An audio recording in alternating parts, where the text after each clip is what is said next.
Hoje eu quero falar sobre política. Tem mais ou menos uns 35 anos que eu acompanho a política no Brasil e diretamente também no mundo.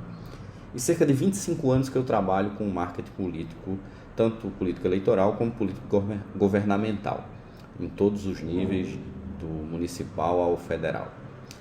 E uma das tarefas mais difíceis que a gente sempre teve foi conseguir entender a cabeça do eleitor. Porque, ao contrário do que muitas pessoas imaginam, o voto não significa que sempre é uma atitude coerente. O grau de incoerência é muito maior do que se imagina. Basta a gente verificar que em eleições, para prefeito e vereador, você tem votos completamente desatrelados, em muitos casos, talvez até na maioria. Tanto é que às vezes você consegue eleger um prefeito de orientação de esquerda e uma Câmara de Vereadores com ampla maioria da direita. Mas resumindo, o voto é uma atitude muitas vezes incoerente.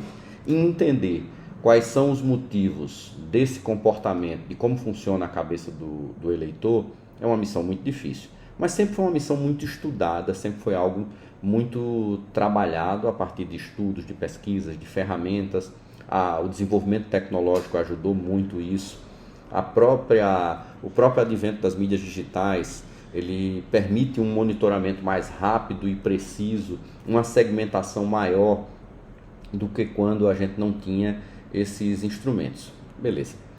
Porém, tem alguns aspectos, principalmente nessa última década, que tem mostrado que essa incoerência tem atingido um limite que eu diria quase que inaceitável. Por quê?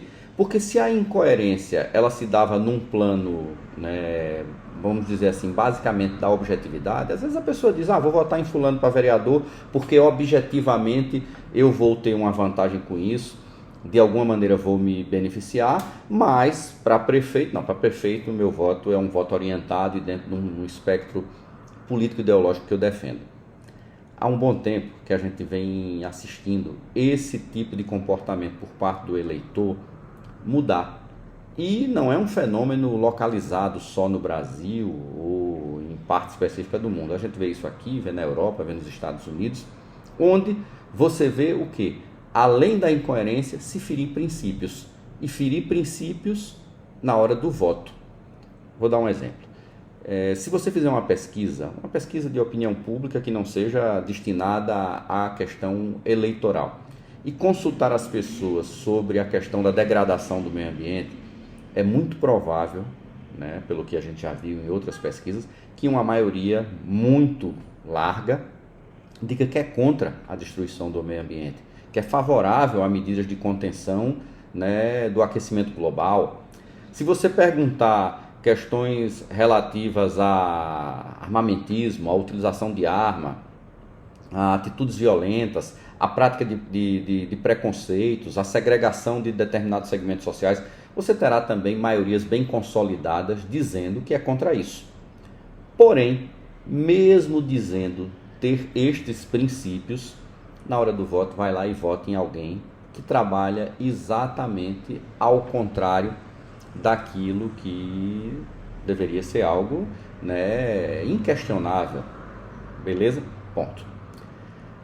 Essa tendência dessa confusão na hora da decisão do voto, ela foi bem demonstrada aqui na eleição no Brasil, foi demonstrada na eleição do Trump nos Estados Unidos. Em alguns países da Europa você viu um crescimento de setores ultraconservadores e de extrema direita.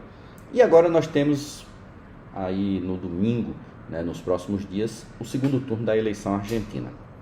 E nessa eleição argentina, eu acho que extrapolou tudo aquilo que a gente possa imaginar como profissional de marketing político, e do comportamento desse eleitorado. O que é que eu estou querendo falar?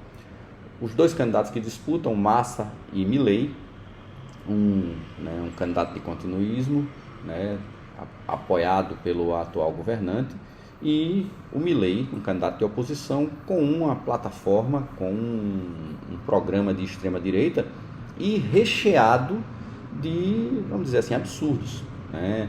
Aquele que vai com uma motosserra para eventos públicos, que usa luvas de boxe, que fala, né, uma série de bravatas e coisas extremamente, né, questionáveis, inclusive do ponto de vista humanitário, de respeito ao ser humano, de respeito a segmentos sociais, né? A questão da política internacional, o próprio trato que ele diz que terá com o Brasil caso seja eleito. Então, o Milei, ele aponta para uma série de quebra de princípios que lhe deram as condições de chegar a um segundo turno, e que já seria uma grande incoerência por parte do eleitorado argentino, né? Votar num candidato assim, se você for pegar e fazer uma discussão da matriz do eleitorado argentino, que é uma matriz cristã, né, de um país, inclusive, que dentro da América do Sul despontou, né, com aspectos de modernidade muito antes até do que o Brasil. A Argentina era aquele país que se considerava uma pequena Europa dentro da América do Sul, né, e por aí vai. Mas chegamos ao segundo turno, Milei e Massa, e numa das entrevistas, logo no início do segundo turno, você estava lá com aqueles primeiros indicativos de um resultado pau a pau, voto a voto, vai lá o Milei dar uma primeira entrevista. Nessa primeira entrevista, ou melhor, se não foi a primeira, foi uma das primeiras, ele tem um surto. Literalmente ele surta e começa inclusive a dizer que está escutando vozes e mostrando um comportamento que, se a quebra dos princípios não foram, né, nenhum problema para o eleitor, mas nesse momento de tamanho acirramento, onde existe também uma parcela de indecisos, que será ela quem vai decidir quem ganhará a eleição, se imaginava o quê? O Milei se ferrou. Na hora que ele surtou em público, num canal de grande audiência na TV argentina, eu fui daqueles que imaginei, se estava faltando um empurrãozinho para o Massa ganhar, o próprio Milei deu. Me enganei. Nas pesquisas, logo após esse surto ao vivo, apareceu o Milei com um pequeno crescimento, inclusive lhe dando uma margem acima da margem de erro no Instituto, que foi o único que acertou no primeiro turno. Beleza, segue a campanha, né? E o acirramento se mantém, né? Mas se você parar para pensar, nós estamos tendo um problema de dissonância cognitiva que precisa ser melhor estudado. Porque primeiro você tem uma quebra de princípios. Segundo, você não avalia atitudes tão latentes, tão evidentes de desequilíbrio e de falta de capacidade. E tem coisas que beiram a ingenuidade. Como, por exemplo, como é que pode um candidato querer manter um discurso de que a sua principal bandeira dentro da plataforma econômica que quer implementar na Argentina seria a dolarização? Olha só, a Argentina é um país que tem tido dificuldade de ter o mínimo de dólares possível para honrar os seus compromissos, principalmente compromissos internacionais. Como é que você vai dolarizar uma economia que não tem dólar? Você já imaginou isso? É mais ou menos como você dizer assim, olha, eu sou vegano, mas eu não compro verdura para colocar na minha geladeira. Então você jamais será, ou então você morrerá. É mais ou menos essa proposta que o Milei está fazendo naquilo que diz respeito à economia. E quando você vai se aprofundar e ler até trechos de um livro que ele publicou com relação a essa questão da solução da economia argentina a partir de um processo de dolarização, você percebe que é quase como uma crença religiosa aquilo que ele coloca como sendo um mecanismo transformador da economia argentina a partir de um processo de dolarização.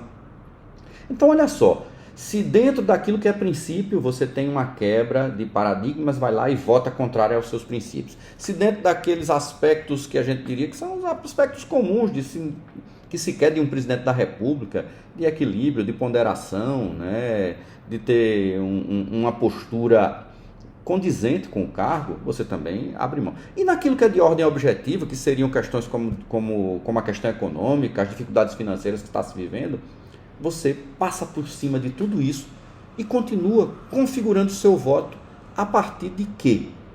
E aí é que eu quero lançar aqui uma discussão, e quem tiver a fim de contribuir, fica à vontade. Olha só, se antes a gente estudava né, os aspectos que mexem a cabeça do eleitor, principalmente a partir de aspectos sociológicos, com uma componente psicológica que era determinante nas decisões, naquilo que diz respeito ao processo de persuasão e sentimentos dentro de uma campanha. Isso vale para o marketing político, vale para a publicidade e para outros aspectos do marketing de maneira geral. Isso era algo que a gente tinha muito bem estudado, muito bem construído.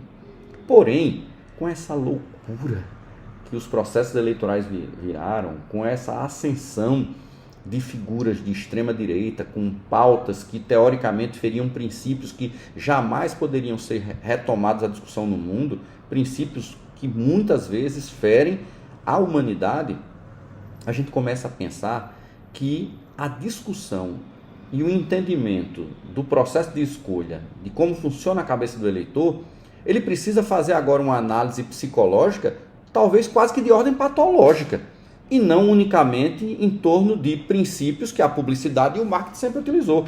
Porque para pensar, na última entrevista que foi dada agora pela vice na chapa do Milei, ela afirmou que a chapa dela, Milei e essa senhora, só via um caminho para quebrar todo esse problema, todo esse ciclo de retrocesso que a Argentina vinha vivendo, de empobrecimento, que seria o quê? A aplicação de um governo tirano. O uso da tirania como mecanismo. Parem para pensar o que é uma frase dessa. Você já imaginou, nos dias de hoje, depois de todos os avanços que a humanidade teve, com relação a respeito às garantias individuais, respeito aos direitos humanos, né? Você tem uma candidata na principal função do país, em que ela diz que a tirania será sua política de governo como forma de resolver os problemas de um país. E isso não ser suficiente para uma reviravolta dentro de um processo eleitoral. Então, o que é que eu estou querendo dizer? A gente precisa estudar mais. Está ficando muito difícil compreender, né, os mecanismos do voto, compreender qual é a dinâmica, compreender esta incoerência que passou dos limites aceitáveis. E, né, com isso também até contribuir para uma discussão na sociedade, já que a comunicação tem um papel multiplicador muito grande, né, do que está acontecendo. Porque, independente das minhas convicções, das minhas preferências eleitorais, é óbvio que eu não votaria no Milei se fosse eleitor na Argentina, mas a gente precisa entender que, seja por questões humanitárias ou por questões religiosas, existem valores que são da humanidade e que eles não podem ser corrompidos de maneira absoluta, como a gente tem visto nos processos eleitorais, elegendo figuras que negam a própria humanidade como alternativa e acreditam na opressão como mecanismo de transformação. Então, eu estou muito apreensivo para ver esse resultado das eleições na Argentina. Espero que a parcela de indecisos ela seja realmente uma parcela capaz de se convencer, tanto por razões objetivas como por uma análise mais coerente e que ainda vislumbre alguns dos seus princípios, porque tem até um outro dado dentro da Argentina. A Argentina hoje não tem eleitor soft. O eleitor soft é aquele que diz que vai votar em fulano, mas ainda é passível de mudança de opinião. Isso praticamente não existe. O eleitor argentino é o que a gente chama de eleitor hard, que a cabeça dura, que não tem muito para onde correr. Onde é que a gente vai poder fazer essa análise? É a partir do comportamento deste indeciso, que será quem vai definir a eleição no domingo. Eu não preciso repetir, torço para que o povo da Argentina, para que o eleitor argentino tenha bom senso e, mesmo que de forma apertada, repudie esse tipo de quebra de princípios, esse tipo de distorção e essa incoerência humanitária com pitadas muito grandes de dissonância cognitiva que o mundo vem passando. Vamos aguardar e depois das eleições, no domingo, a gente bate um papo para dar uma analisada no que aconteceu. Um abraço e a gente se encontra em breve.